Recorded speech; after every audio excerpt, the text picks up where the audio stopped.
मंत्री महोदय से संबोधन का। भारत माता की इनकलाब वंदे। आज यहां पे देखने वाला नजारा है, इतनी बड़ी संख्या में, इतनी भारी संख्या में, दूर दूर तक सड़क पे उस तरफ भी बहुत सारे लोग बैठे हैं। कैसे हैं आप लोग? इतनी भारी संख्या में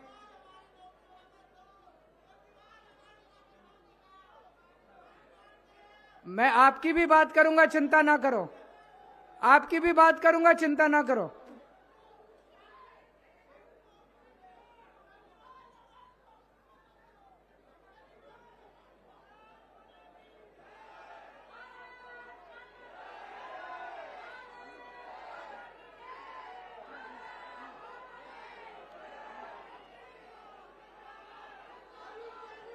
बैठ जाओ, बैठ जाओ।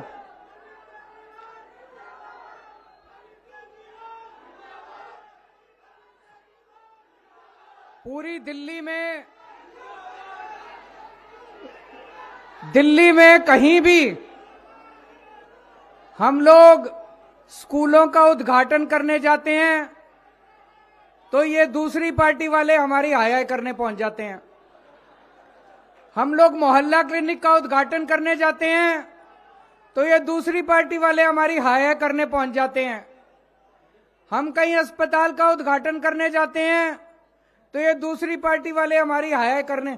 मैं आपसे पूछना चाहता हूं, आज तो पवित्र दिन है, 4 स्कूलों का उद्घाटन हो रहा है, 10,000 बच्चों की शिक्षा का इंतजाम हो रहा है।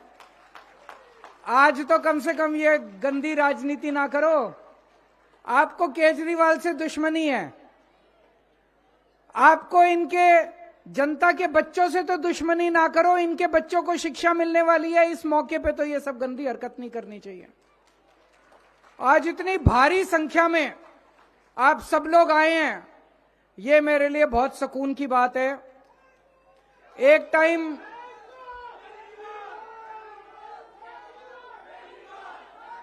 टाइम ऐसा था, थैंक यू। एक टाइम ऐसा था दिल्ली में जब सरकारी स्कूलों की इतनी बुरी हालत थी, गरीबों को अपने बच्चों को मजबूरी में सरकारी स्कूलों में भेजना पड़ता था। पैसे नहीं थे, प्राइवेट स्कूलों की फीस अनाप शनाप होती थी, प्राइवेट स्कूलों में भेज नहीं सकते थे। लेकिन जब गरीब आदमी अपने बच्चों को सरकारी स्कूल में भेजता था, उसको उम्मीद नहीं थी कि मेरे बच्चे पढ़ लिख के कुछ बनेंगे। सरकारी स्कूलों में पढ़ाई के नाम पे बिल्कुल जीरो था। आज 4 सरकारी स्कूलों के उद्घाटन के ऊपर, 4 सरकारी स्कूलों के उद्घाटन के उपलक्ष्य में इतनी भारी भीड़ जमा हुई है। इसका मतलब लोगों के अंदर उम्मीद जागी है कि अब हमारे बच्चों को अच्छी शिक्षा मिले। यह मेरे लिए सबसे सुकून की बात है। जो उम्मीद एक गरीब आदमी खो चुका था, रिक्शे वाला, मजदूर, किसान, दिहाड़ी वाला, प्लम्बर, इलेक्ट्रिशियन, एक गरीब आदमी जो उम्मीद खो चुका था कि मेरे बच्चों को अच्छी शिक्षा मिल सकती है, एक गरीब आदमी ये उम्मीद खो चुका था कि मेरे बच्चे भी बड़े होकर डॉक्टर, इंजीनियर बन सकते हैं, वो उम्मीद गरीबों के अंदर दोबारा जागी है कि मेरे बच्चों को भी अच्छा भविष्य मिल सकता है। ये मेरे लिए सबसे बड़ी बात है। आज पहले क्या था, पड़ोस में एक परिवार रहता है, उसमें प्राइवेट स्कूल का बच्चा जाता है, प्राइवेट स्कूल में हमारा बच्चा जाता है सरकारी स्कूल में। जब सरकारी स्कूल वाला बच्चा प्राइवेट स्कूल वाले बच्चे के साथ मिलता था तो सरकारी स्कूल वाले को थोड़ी सी हीन भावना लगती थी कि मैं इससे कमजोर हूं, मैं इससे छोटा हूं।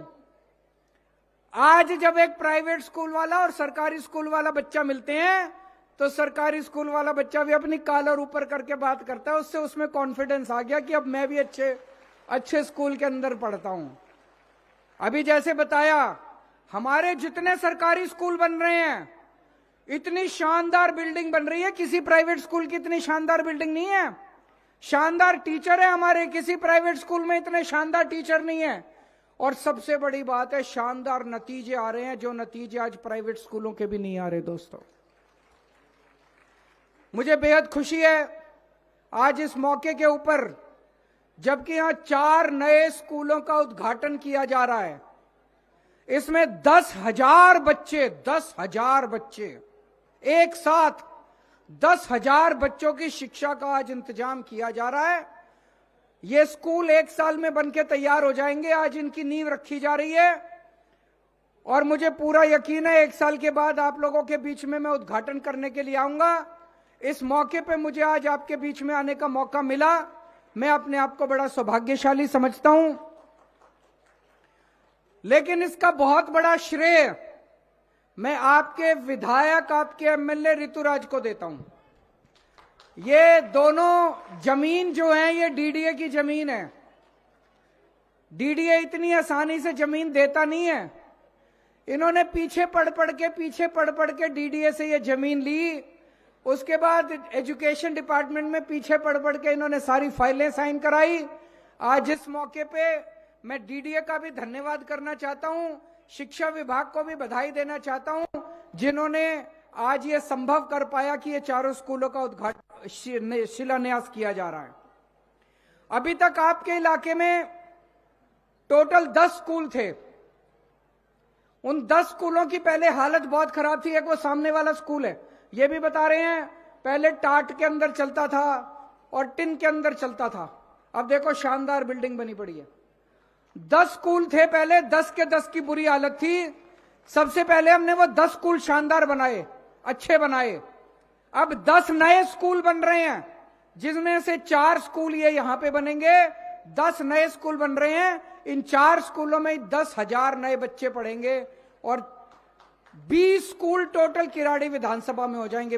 उसके बाद आपके बच्चों को शिक्षा की कोई समस्या नहीं होगी, शानदार शिक्षा मिलेगी। आपके बच्चों को दूर दूर चल के नहीं जाना पड़ेगा शिक्षा के लिए, सबका इंतजाम हो जाएगा।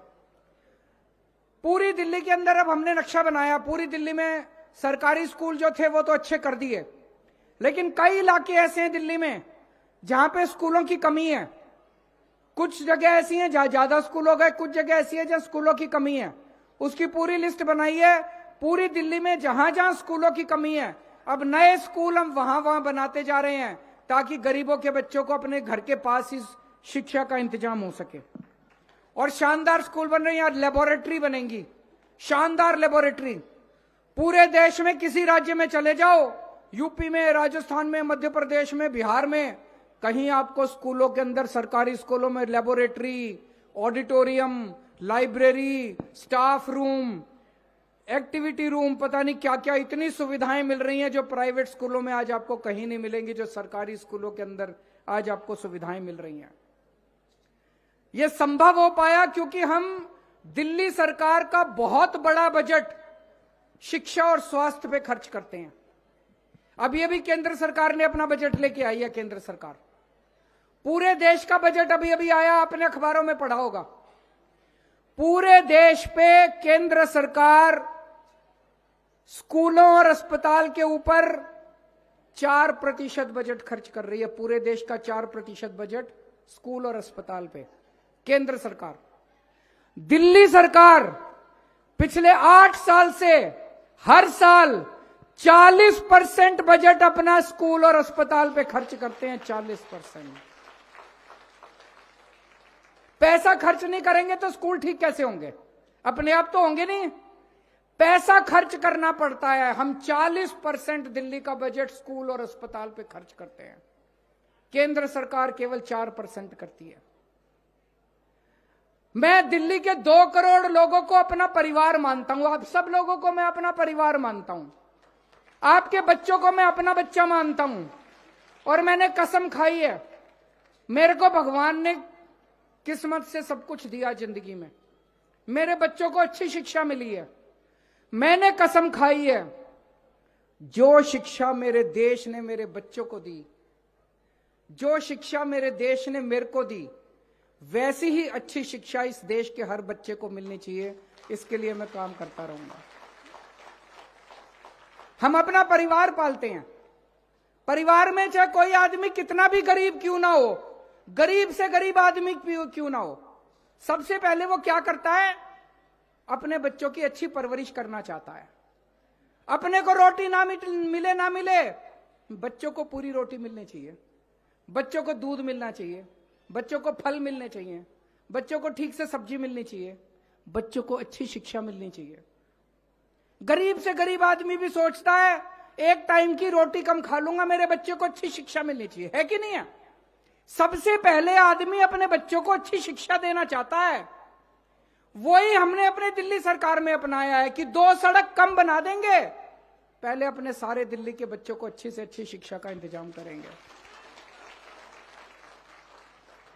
अपने 2 करोड़ लोगों को मैं एक परिवार मानता हूं। एक परिवार में जैसे सबसे पहले हम अपने बच्चों की अच्छी शिक्षा का इंतजाम करते हैं, हम ये सोचते हैं भाई मेरे को तो जिंदगी में कुछ मिला नहीं मिला, भगवान ने दिया नहीं दिया, मेरे बच्चे बड़े होके अच्छे बन जाएं, इन बच्चों को अच्छा भविष्य मिल जाए। ऐसे ही मैं भी सोचता हूं कि दिल्ली के 2 करोड़ मेरे जो लोग हैं, मेरे भाई बहन हैं, मेरे परिवार के लोग हैं, इनके बच्चों को अच्छी से अच्छी शिक्षा, इनको अच्छा भविष्य मिलना चाहिए। दूसरी चीज आदमी सोचता है, घर में कोई बीमार हो जाए, मां बीमार हो जाए, पिताजी बीमार हो जाए, बच्चे बीमार हो जाए, बीवी बीमार हो जाए, उसको अच्छा इलाज मिलना चाहिए।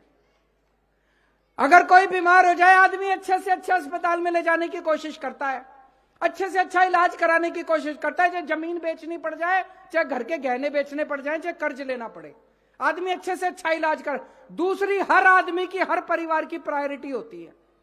वही मैंने भी सोचा कि एक तो अच्छी शिक्षा का इंतजाम करना है, और पूरी दिल्ली के अंदर कोई बीमार हो जाए, पैसे की कमी की वजह से उसके इलाज में किसी किस्म की कमी नहीं आनी चाहिए।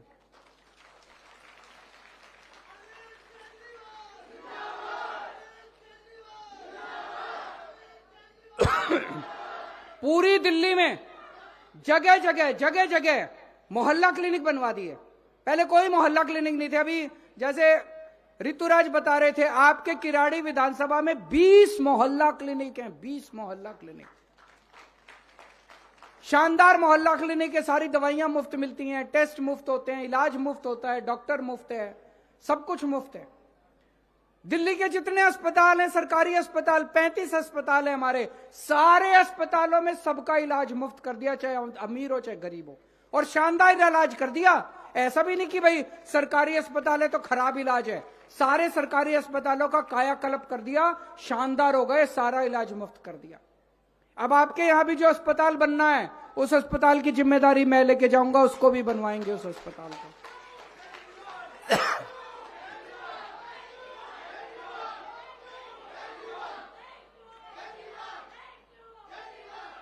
दिल्ली में सबसे ज्यादा राजनीति कच्ची कॉलोनी में रहने वालों के साथ हुई है। हर चुनाव के पहले ये दूसरी पार्टी वाले आके कहते थे हमको वोट दे दो, हम जीत गए तो कच्ची कॉलोनी के लिए कर देंगे, कच्ची कॉलोनियों के लिए कर देंगे। किसी ने नहीं करा, ना उस पार्टी ने करा, ना उस पार्टी ने करा।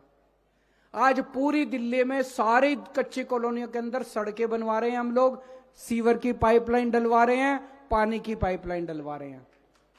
आपके किराड़ी विधानसभा में सारी कच्ची कॉलोनियों को मिला के 5000 सड़कें बननी हैं, 5000 सड़कें।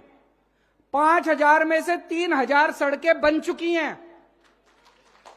75 साल में जो काम नहीं हुआ, हमने 5 साल में करके दिखा दिया। 75 साल में एक सड़क नहीं बनवाई उन लोगों ने, किराड़ी की एक सड़क नहीं बनवाई दूसरी पार्टी वालों ने 75 साल में। 5 साल में 3000 सड़कें बनवा दी, बाकी जो 2000 बची हुई सड़कें हैं उस पे काम चल रहा है। 1 साल में बाकी 2000 सड़कें भी बन जाएंगी। अगले चुनाव के पहले एक भी सड़क किराड़ी में नहीं होगी जो कच्ची हो, पक्की बड़ सड़कें बन जाएंगी। और सारी सड़कों में सीवर की पाइपलाइन डल रही है, पानी की पाइपलाइन डल रही है। ये सीवेज पंपिंग स्टेशन जो सामने बन रहा है, दिल्ली का सबसे बड़ा पंपिंग स्टेशन है। अभी मैं आ रहा था, दोनों तरफ सड़क के इतना पानी भरा पड़ा था, इतना पानी भरा पड़ा था।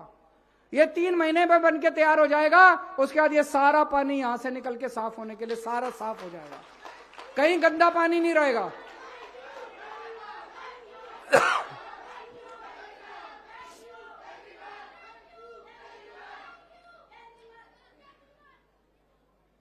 आज ये लोग हमारे इतना पीछे पड़े हुए हैं, आप लोग रोज अखबारों में पढ़ते होंगे। मनीष सिसोदिया को उन्होंने जेल में डाल दिया, बचाओ, कह रहे हैं उसने भ्रष्टाचार करा है। सवेरे 6 बजे उठ के वो स्कूलों के चक्कर काटना चालू करता था। सवेरे 6 बजे उठ के वो 10 या 15 स्कूलों में मुआयना करने जाता था, बच्चों को ठीक शिक्षा मिल रही है कि नहीं मिल रही। कौन भ्रष्टाचारी स्कूलों के अंदर चक्कर लगाता है बताओ? भ्रष्टाचार करने वाला तो रात को दारू पीता है, लड़कीबाजी करता है, गलत काम करता है सारे। कौन भ्रष्टाचारी सवेरे 6 बजे उठ के स्कूलों के चक्कर लगाएगा? आज ये सारे हमारे पीछे पड़े हैं। सारी एजेंसी छोड़ दी, केजरीवाल के पीछे, संजय सिंह के पीछे, मनीष सिसोदिया के पीछे, सतिंदर जैन। उनका क्या कसूर है? मनीष सिसोदिया का कसूर है कि वो अच्छे स्कूल बना रहा था। सतिंदर जैन का कसूर है कि वो अच्छे अस्पताल और मोहल्ला क्लिनिक बना रहा था। आज अगर मनीष सिसोदिया स्कूलों पे काम नहीं कर रहा होता, ये उसको गिरफ्तार ना करते। आज अगर सतिंदर जैन ने मोहल्ला क्लिनिक और दवाइयों का इंतजाम नहीं किया होता, वो उसको गिरफ्तार नहीं करते।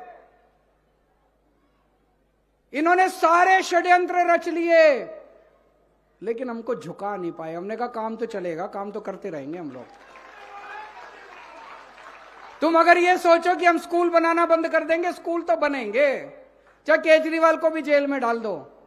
तुम जो सोचो कि अस्पताल बनाना बंद कर देंगे, मोहल्ला क्लिनिक बनाना बंद कर देंगे, स्कूल तो, अस्पताल तो बनेंगे, मोहल्ला क्लिनिक तो बनेगा, जनता का इलाज तो होगा, चाहे केजरीवाल को भी जेल में डाल दो। आज ये हमारा कुछ नहीं बिगाड़ पा रहे। क्यों? करोड़ों बच्चे जिनको हमने स्कूलों में पढ़ाया, गरीबों के बच्चे, उनके मां बाप का आशीर्वाद हमारे साथ है। वो करोड़ों लोग जिनका फ्री में इलाज हुआ, जिनका अस्पतालों के अंदर, मोहल्ला क्लिनिक के अंदर फ्री में इलाज हुआ, उन सबका आशीर्वाद हमारे साथ है। और जिसके साथ गरीब का आशीर्वाद होता है, उसके साथ भगवान का आशीर्वाद होता है, उसके साथ भगवान होता है। ये जो मर्जी षड्यंत्र कर ले हमारे खिलाफ, कुछ नहीं होने वाला।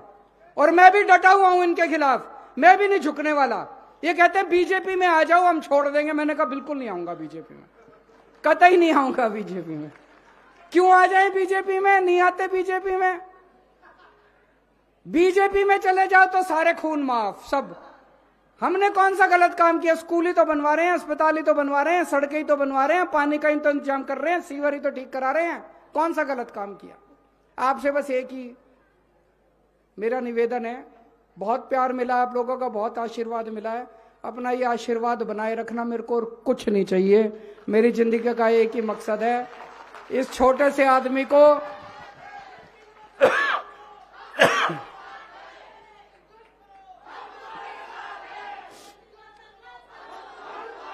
इस छोटे से आदमी को कल तक मैं दिल्ली की गलियों में घूमा करता था यूं ही।